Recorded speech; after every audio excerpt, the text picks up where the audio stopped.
Coming up on Two-Faced Wrestling Talk.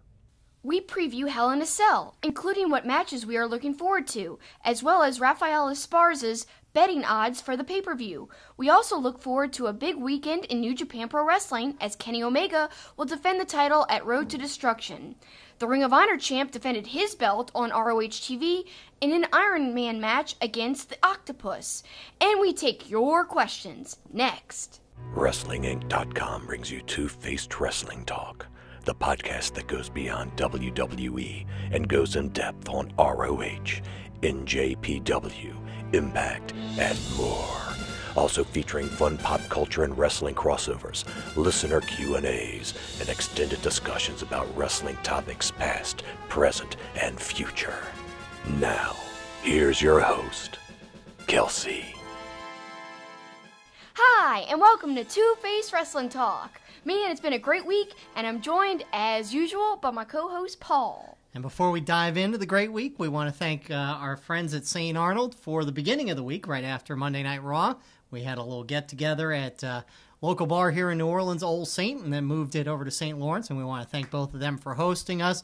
Great bartender at Old Saint for taking care of us, and, of course, Cal, for our local rep from St. Arnold here in Louisiana, and it was a fun night. Having a few delicious St. Arnolds. You had the Raspberry AF for the first time. And it was flippin' delicious. Very sour, and I love sour beers. So if you're a fan, check that out if you're in Louisiana or Texas. It's super delicious, I promise. Where can everybody find us, Kelsi? Well, everyone can find us on Twitter at TwoFacedPod. That's TWOFACEDPOD. But also if you go to twofacedpod.com, same spelling, you could find all the different audio platforms to listen to us on, and you could find the link to Wrestling Inc.'s YouTube channel. Also, don't forget, WrestlingInc.com also carries our podcast, since that's our website host. So check us out on there too.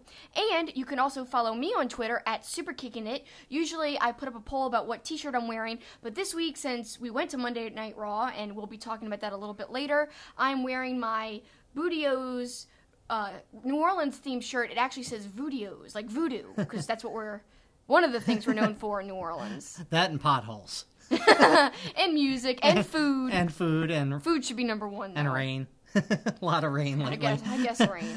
But it's time to give our opinions on the latest wrestling news, shows, and developments. It's time for headlines.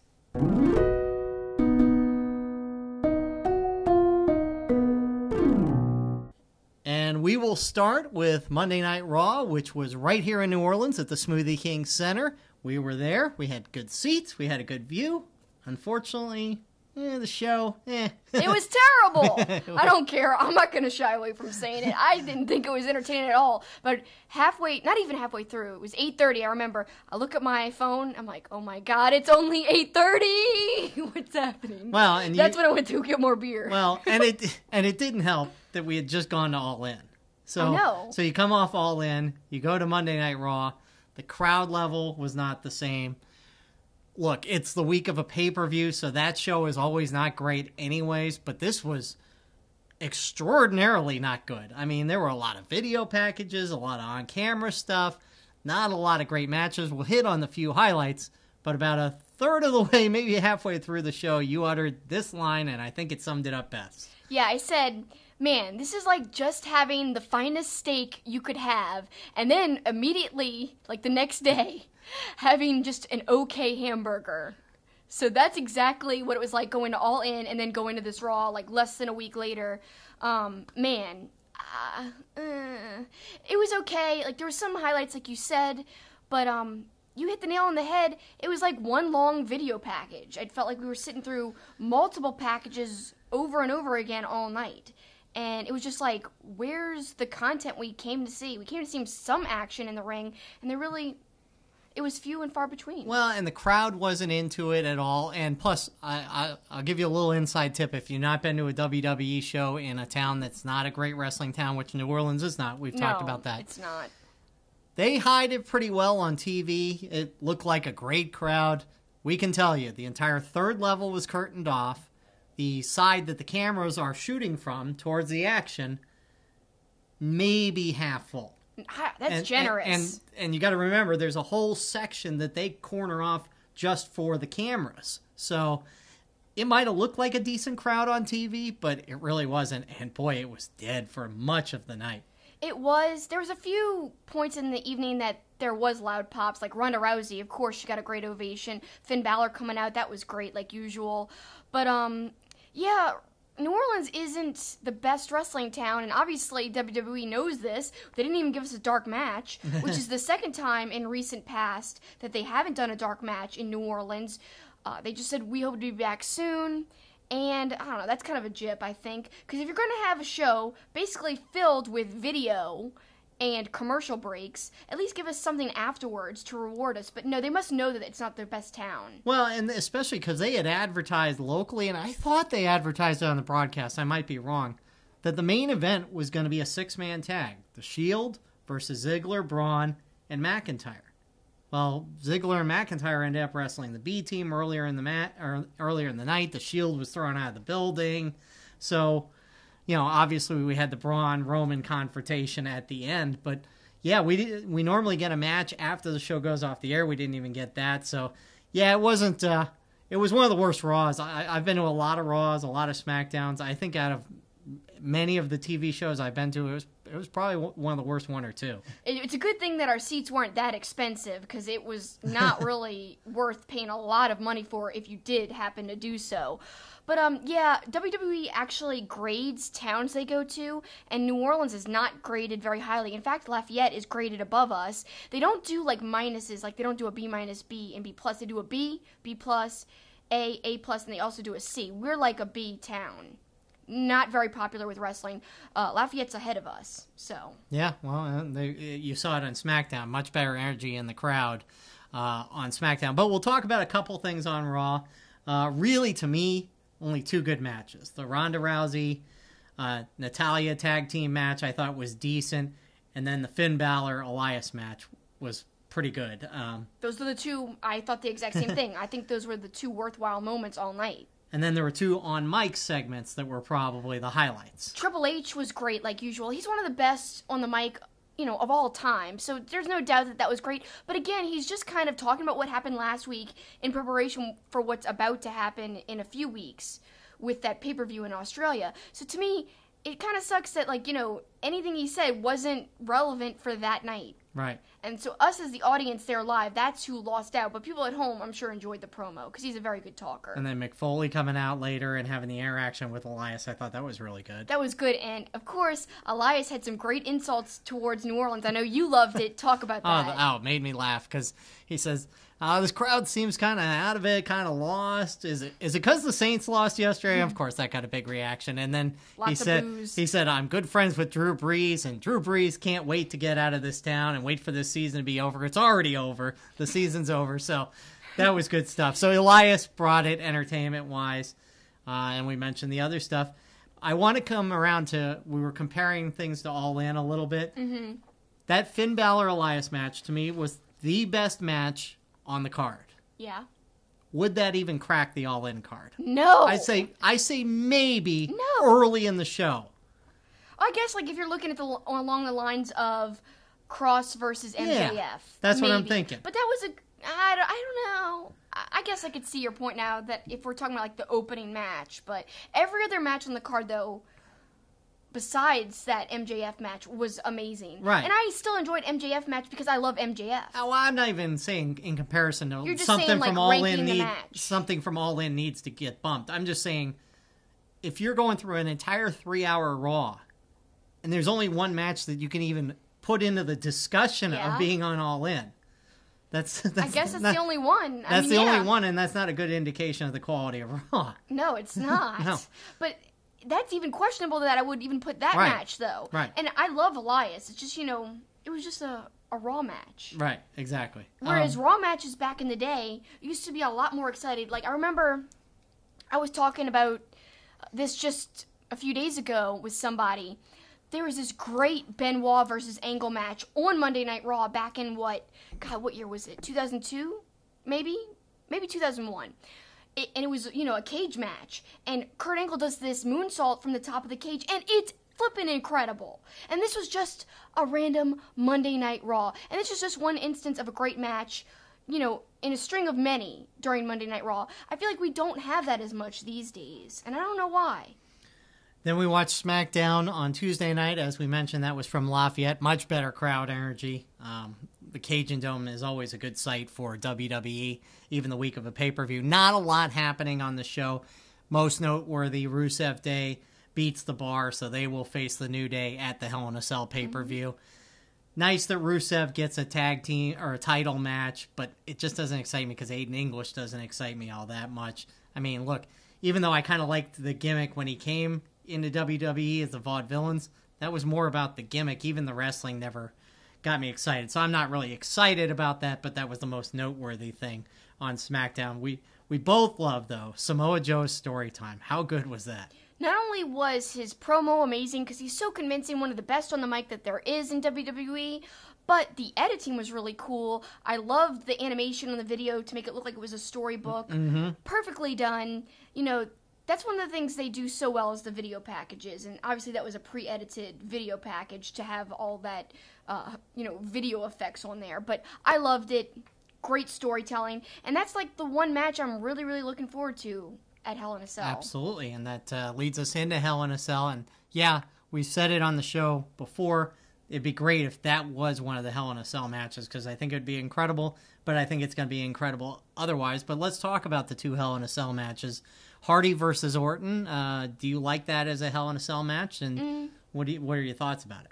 I really don't have many thoughts on it. It just is. I don't know. It's unique in terms of who's going to be in a Hell in a Cell. Like, I don't think Hardy's been in another one at all. I think this is his first one. If I'm wrong, that's fine. You guys can tell me on Twitter. That's okay. And Orton has been such a good heel.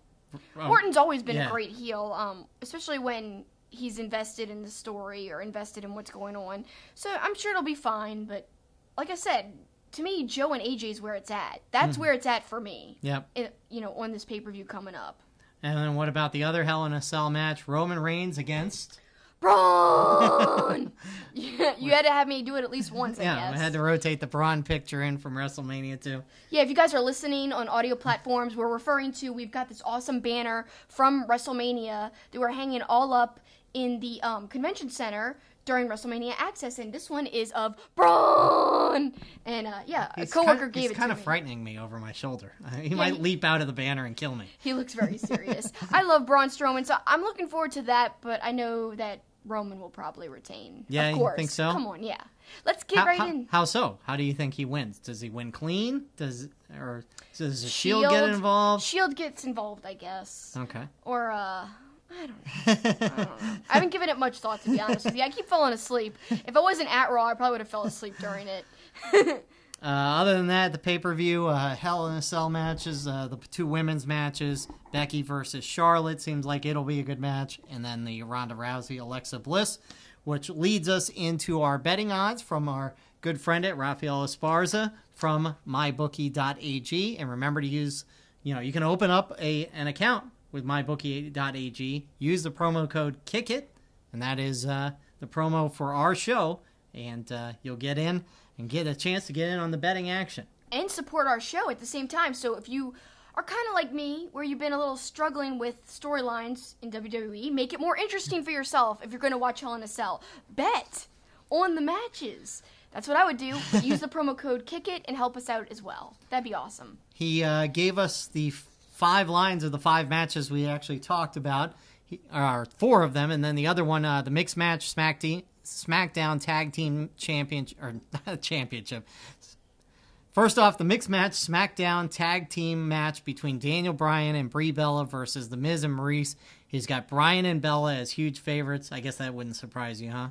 No, it wouldn't surprise me at all. Even though Brie has been kind of sloppy in the ring the last couple of weeks. It is what it is. SmackDown Hell in a Cell, he's got Randy Orton as the favorite over Jeff Hardy at -200. I don't know. I guess it's a little surprising.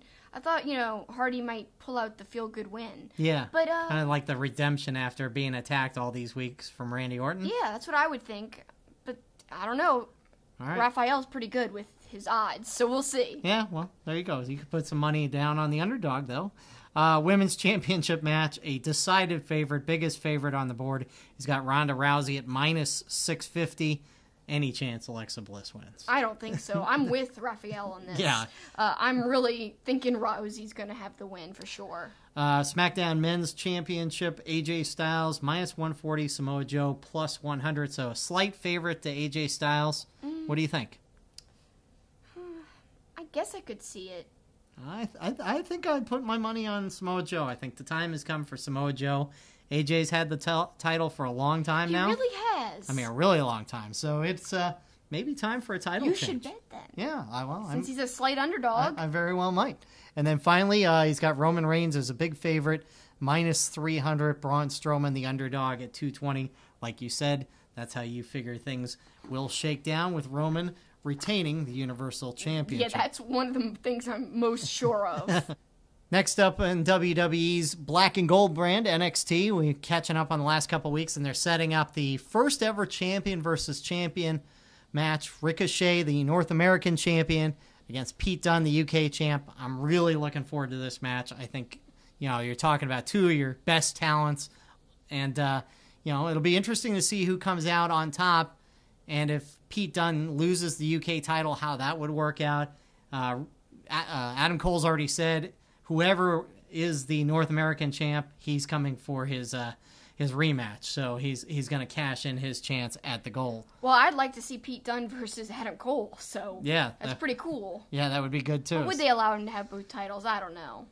Wouldn't think so, would you? No, yeah, especially because they're so high on Ricochet, rightfully so, obviously. Johnny Gargano versus Velveteen Dream. That was last week.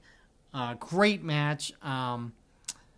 Gargano's starting to show some cracks, like he's fighting demons, and that's something you saw kind of coming in the pay-per-view. Yeah, when we watched TakeOver, his logo kind of looked like Venom, bad guy from Spider-Man, and I really think he's kind of showing a darker side, which is interesting because, I don't know, it's very psychological. You look at someone's not just a pure good guy, which, in most cases in real life, people aren't just totally good or totally bad. There's shades of gray. And I love when they bring that into wrestling because it's very much kind of realistic and mirrors real life. So I like that. And the crowd seemingly starting to turn on Gargano a little bit.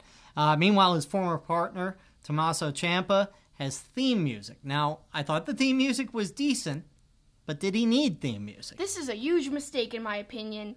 Of course they have to backtrack the one unique thing they got going. They made a statement. They're like, we're not going to have him have theme music. He's like a true great heel coming out just to booze. And it was working so well and awesome. Why did they change that? They could have gone with that for a lot longer. To me, I don't know. Not that the music's bad, but it was just so unique. Yeah. And really kind of, nobody else is doing that in wrestling. And it fit his personality so well. It did. And he kind of just shined coming out with no music. I don't know. Missed opportunity to keep something that was really, really special that nobody else was doing. Main event on television this week was Nikki Cross versus Bianca Belair as they try to position as the next contender. Obviously, Shayna Baszler is going to get a rematch versus Kairi Sane, it seems like, at Evolution. But Nikki Cross, again, she is one of my favorites. She plays the crazy person so well. And I was talking about another crazy character when we were at Raw on Monday, so I'm going to put you on the spot now. Who plays crazy better, Nikki Cross or Alicia Fox? I think Alicia Fox, because you really think she might be crazy, because she just does the weirdest stuff. I mean, I'm sure she's the nicest person in real life, is the funniest part, but just the way she carries herself, she really seems crazy, and I think that's my pick, yeah. I think Nikki Cross could be legit crazy, I'm not sure. But maybe we'll put that as a poll this weekend and see ask our fans who is legit crazy. Well, let's shift gears to Ring of Honor television. And one of our favorites made an appearance last week, and we didn't get a chance to talk about it. Jeff Cobb making his appearance. I love him. God, he's so great. We saw him in PWG. We actually saw him from afar. We weren't there live, but on the latest New Japan show when they were in America, that was great too. I don't know. I love him. And we saw him at WrestleCon. That's what I was going to say. I had a chance to talk to him after the show. Could not be a nicer guy, although he came in and disrupted the Top Prospects tournament. This past week, at the end of the match between Kazarian and Mark Briscoe, Jay Briscoe gets involved. Then SCU comes down. Then Punishment Martinez comes and helps out the Briscoes. So Punishment seemingly aligning with the Briscoes a little bit. Is that a good move for him? I do think it's a good move because, you know, it was kind of uncharacteristic that the Briscoes actually had so much heat. A lot of times, even though they are heels, they get cheered. Because they're just such great wrestlers, and everyone knows that. But at All In, they were totally not the favorites. And that's just because SCU is so over right now. Understandably so. So I think it's a good thing for Punishment to be aligned with them. They've got such a great reputation for being great wrestlers. I don't think they'll necessarily get cheered because, again, they're going up against crowd favorites, SCU, who are so popular right now. And I don't know. I just think it's good for Punishment in general to keep him at a higher level because his wrestling's great. But and I think his character's great too. But I think the more popular wrestlers are the Briscoes. So to be aligned with more popular wrestlers, I think that'll help Punishment. Looks like they're setting up either maybe a 6-man tag match at the pay-per-view in a couple weeks, or maybe SCU goes against the Briscoes again from All In, and maybe Christopher Daniels goes against Punishment for the TV title. We'll see what happens. That'd be great. I'd love to see that. And then finally on this week's TV, great Iron Man match between Jay Lethal and the Octopus, Jonathan Gresham. The last 5 minutes of regulation in this match and then the additional 5 minutes was so good.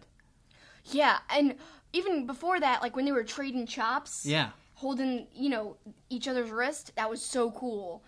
Chop, chop, chop. It felt like it went on for 2 minutes straight. Yeah, that was awesome. That was one of my favorite parts of the whole match. And then I love, you don't really see it go all the way to the end like that.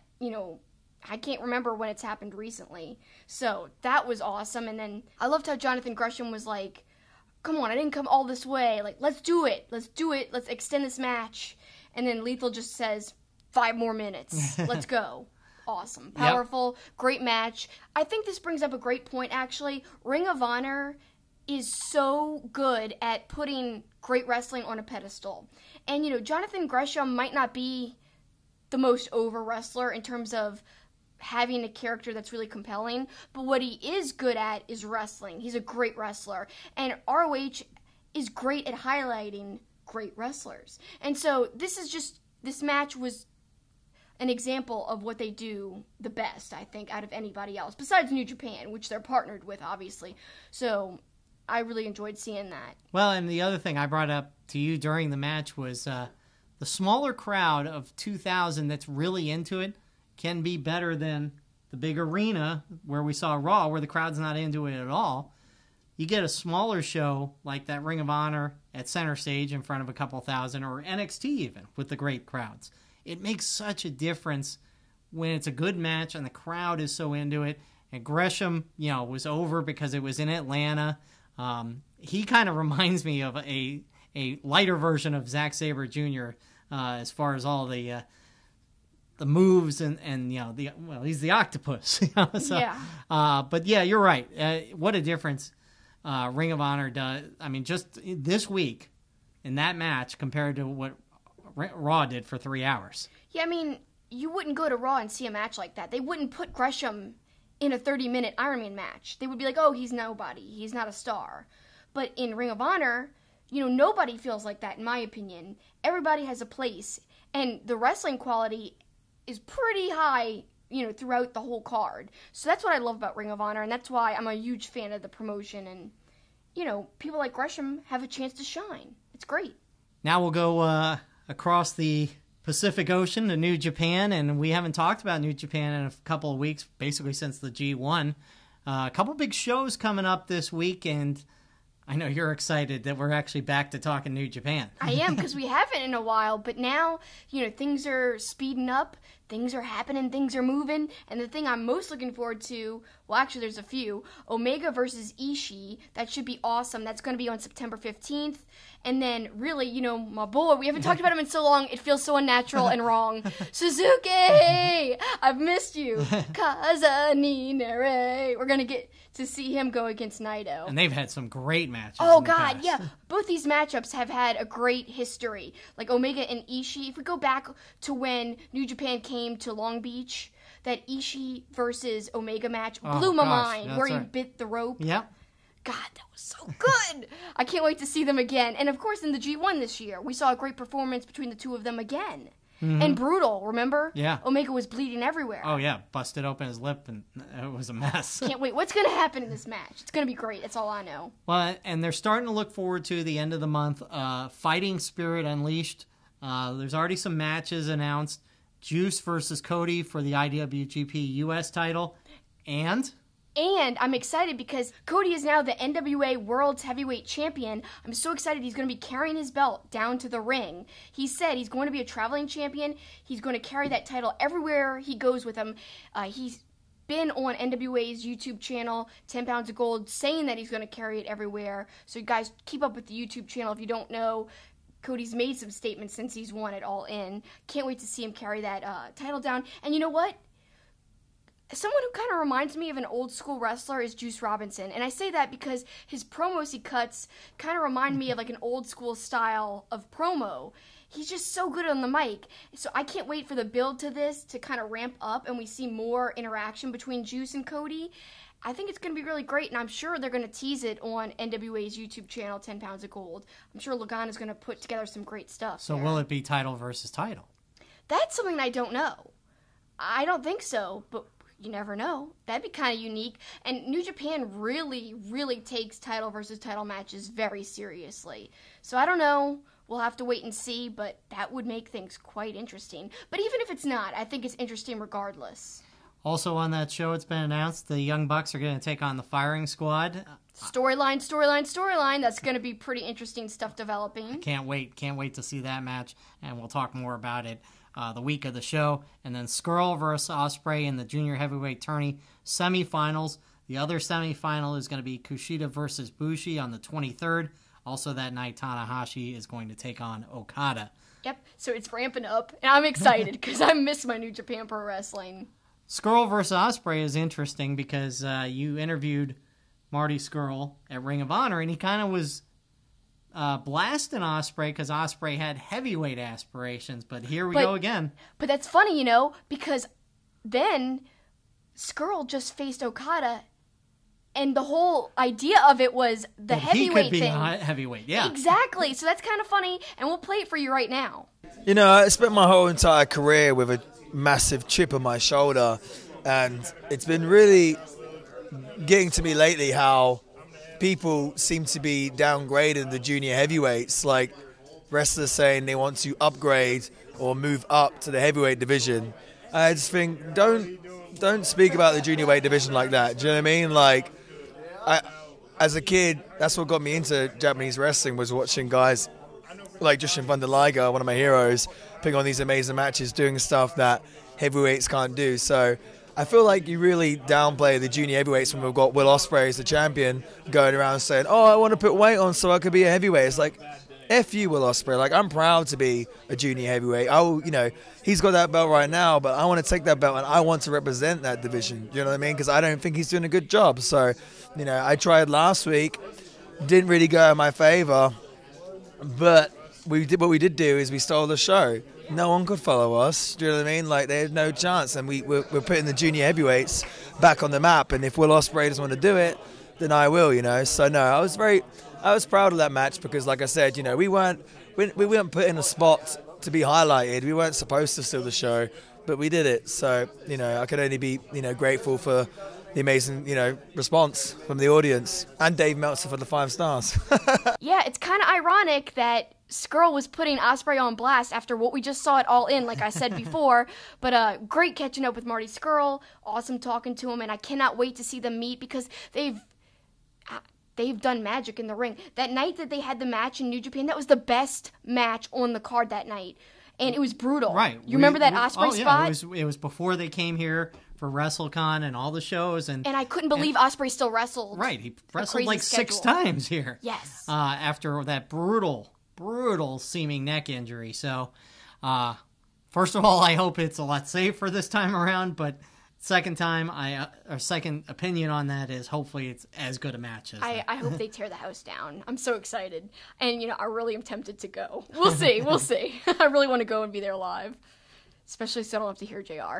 Anyway, I love JR, respect him very much. I'm just not a fan of the Access commentary for New Japan, but hopefully he does a better job this time. I heard that Barnett's not going to be there calling it, so I think it's going to be Kevin Kelly and JR. Kevin Kelly will help him immensely, so that might be good for those watching at home. But yeah, when we come back, we'll talk more wrestling, including taking your questions. St. Arnold Brewing Company, located in Houston, is Texas' oldest craft brewery. Their goal is to brew world-class beers and deliver them to their customers as fresh as possible, making them the best beers in Texas and Louisiana. Their customers are beer lovers, people that appreciate great, full-flavored beers. So whether you're enjoying an Art Car IPA or a smooth-drinking lawnmower, look for St. Arnold beers throughout Louisiana and Texas. Our awesome wrestling logo is by artist Eric Hodson. You could check him out at erichodson.storeenvy.com, where he has tons of other wrestling artwork. He really is an incredible artist. His Twitter handle is @DreadedDinosaur, which is named after his comic series, The Dreaded Dinosaur Man, which you can find on webtoons.com. Just search for The Dreaded Dinosaur Man, and you can read it for free. Thanks, Eric. We really love your logo. Welcome back to Two-Face Wrestling Talk, and reminder that you can join the conversation using the hashtag AskTwoFaced, and reminder that next week we'll have the extended discussion back next week with our Poppin' Wrestling Connection. Again, we're going to ask you again on Twitter, but we'll mention it now. Boy bands and wrestling. What wrestlers would be your boy bands? Yep, which wrestlers would you choose to make up your 5-member boy band? I'm really looking forward to this one as an NSYNC fan, so I liked Backstreet Boys a little bit too, but we'll see. We kind of teased this last week, but we're still teasing it. Hopefully you guys will have some creative answers, because I can't wait to see them. That is next week, but now it's time for Ask Two-Faced.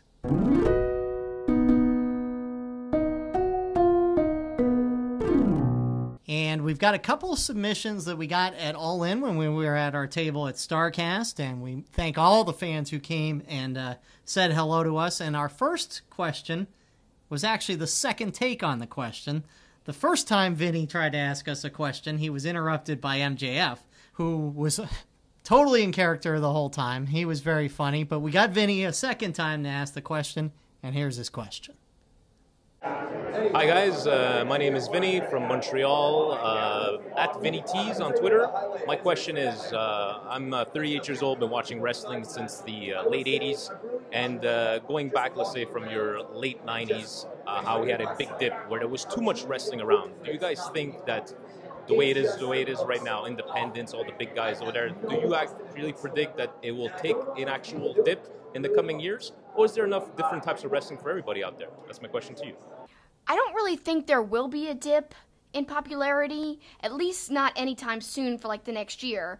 And, well, as long as the Bucks and Kenny Omega and Cody don't sign with WWE. Because I think the rise in popularity of outside WWE wrestling has a lot to do with them.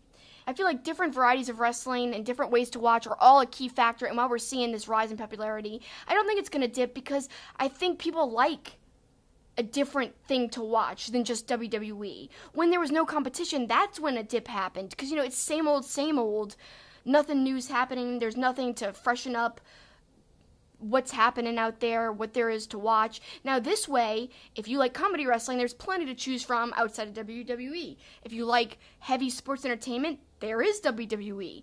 If you like wrestling, like we were talking about earlier, Ring of Honor has some great pure-based wrestling, as well as New Japan Pro Wrestling, but they also have storyline as well. So I think there's something for everybody, and that's why we're seeing this rise, and I hope it doesn't dip. Well, I'm going to play devil's advocate a little bit. Is there too many, and at some point do you see maybe 2 or 3 grouped together, especially coming off the success of All In? I know you've got something you want to talk about with Dave Meltzer as well in those regards, but, you know, could there be a pairing up to create a superpower to compete with WWE? That's an interesting question, and really it's kind of hard to say. It's almost like there's a mini superpower with guys, not a promotion. Like the people I already talked about. Cody, the Bucks, Kenny Omega. They're saying they're sticking together no matter where they go. It's almost like, not that they're a promotion, but they call their own shots, and they're kind of like a driving factor of what's happening. And you mentioned me talking about something Meltzer said in his Wrestling Observer newsletter. He was talking about how All In was definitely historic, but what it's going to mean going forward is kind of up for debate. Will it be like a blip on this, wrestling historic map? Like, is it just something that happened that we'll always remember forever and it'll be a highlight? Or will it be the catalyst for something new and for a lot of developments happening outside of WWE, for promotions that they're all involved with to grow and grow and grow, or for them to do an event that will happen annually that will be as big as WrestleMania? Well, maybe not that big, but big enough to be something special every year. And have a wrestling convention and all that was around it. And actually, another thing that I took from the Meltzer newsletter is that highspots.com, which it's important to note, they're involved with WrestleMania weekend every year with the WrestleCon Super Show. Yet their best business they've ever done was at All In weekend. That's kind of telling. They did better business at All In than they did during WrestleMania weekend with the WrestleMania crowd. It's pretty crazy, pretty special. Well, speaking of All In, we got another question from StarCast. What's going on, guys? This is Nate the Effing Great, and I do have a question for you. So, between Scott Steiner and Psycho Sid, who probably botched the worst promo? Well, thanks, Nathan, for stopping by the table, and thank you for your question. And is there any question who the answer is for me? No. Everyone knows. I got to be honest. Saw Steiner a couple times as I went into the vendor room, and of course he's right in the doorway, looking at the door. I just Scary. I just wanted to walk in and half expect him to look at me and go, "You, I've been wanting you," And then of course I would have run, and he wouldn't have been able to catch me because even though I'm not fast at all, I know he's not fast. I really wish you would have interviewed Steiner. Oh my God, how great would that have been? You would have had to bite your tongue the whole time. Would have been amazing. Yeah, I might have had to change pants afterwards too. Whatever. So what's your answer to Nathan's question? Well, let me circle back and say there was about 33 1/3 chance that you weren't going to pick Steiner, but it didn't happen. I'm going to say that Psycho Sid's the worst at promos because he just would flub things. It was ridiculous. It's funny to go back and laugh at, but Steiner, to his credit, I think his are so ridiculous that it works for him. And we're still talking about the Epic Math promo with, Samoa Joe. To me, way better in terms of looking back at with a fondness, and I don't know, it's awesome to laugh at. Whereas, Psycho Sid, it's more just about the flub, and yeah, it's funny to look back at, but it's more embarrassing type of funny kind of thing. I would love now, I like Nathan's idea, maybe have a promo off between the two of them. That would be fun. That would have been funny, and maybe I've stumbled onto the idea of a new show for StarCast. Next year. Yeah, that'll be a panel. People trying to out-promo each other. That's awesome. Okay, StarCast people, if you do it, it was my idea. Just remember. All right, let's go to Twitter. Okay, our question comes from Darth Vapor at Metal_2006. Which wrestling promotion would Bandito be able to really show his skills off in and be a megastar? Go ahead. Well, I mean, he would be great in 205 Live if WWE actually promoted that. But nobody's really a star in 205 Live because it's buried after SmackDown, dead crowd, all the stuff we've talked about in the past. I think he could obviously be on Impact with Phoenix on and Pentagon and have almost a faction on there. I think that would be great. But, I think it's the usual suspects, don't you? Yeah, I think it's definitely the usual suspects, Ring of Honor and New Japan Pro Wrestling, where some of the best wrestling in the world takes place. Now, of course, we've seen him in PWG, but, somewhere more prominent maybe, and where more people can see him. Definitely Ring of Honor, at least. I'd love to see that. Yeah, we saw him in person at PWG. He was great. He really was, God. And then at All In, he was amazing. Right. In fact, they made him shine in that match. They really did. With such a short amount of time, loved seeing him there. Well, thanks everyone for your questions. I know we only put out the call for questions late this week, so next week we'll get back to our usual schedule. We're going to ramp it up between the boy band and the questions. We expect lots of interaction with you guys next week, and we thank the people who came by our table at StarCast who wanted to ask a question. Not everybody wanted to. Most people just wanted to say hi. But some people get shy, you know? Yeah. They don't like the camera sometimes. Yeah, that is true. Well, it's time to close out the show and send them home.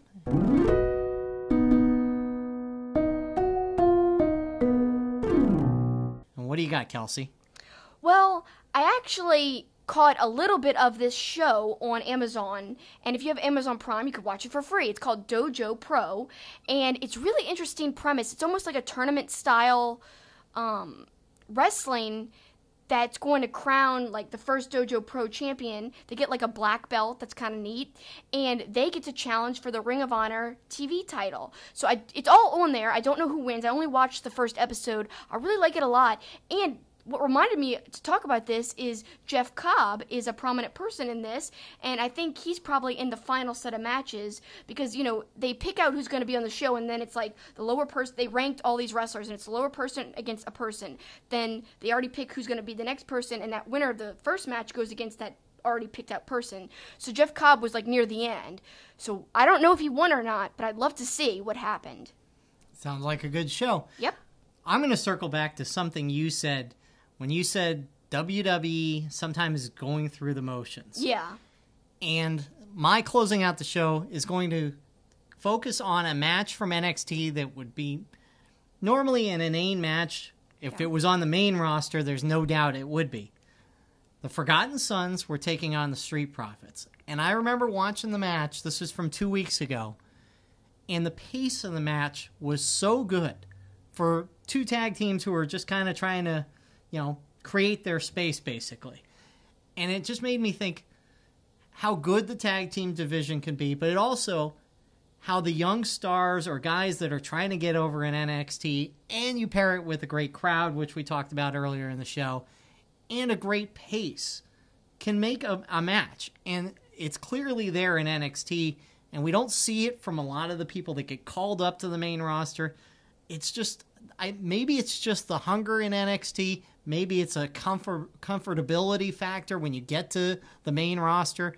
Or it's the fact that you don't get a chance to perform, like Sanity seemingly has hardly showed up on SmackDown. Authors of Pain now finally are starting to show up on Raw.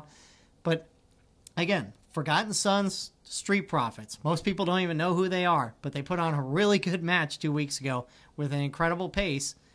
And again, it's because they want to shine. They want to show off. And that's something that WWE is missing, and we saw it for most of 3 hours on Monday night. Yep.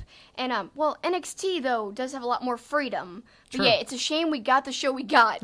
But, you know, it still was a unique experience. We still made the best of it. And, you know, look, we're spoiled because we're seeing a lot of good wrestling. Mm-hmm. It's still fun to go to Monday Night Raw. Course. It's still the pageantry and all that. It just, especially after All In, I know. It was hard. That's why. The steak versus the OK Burger, that's the difference there. But yeah, it was fun doing the Finn Balor.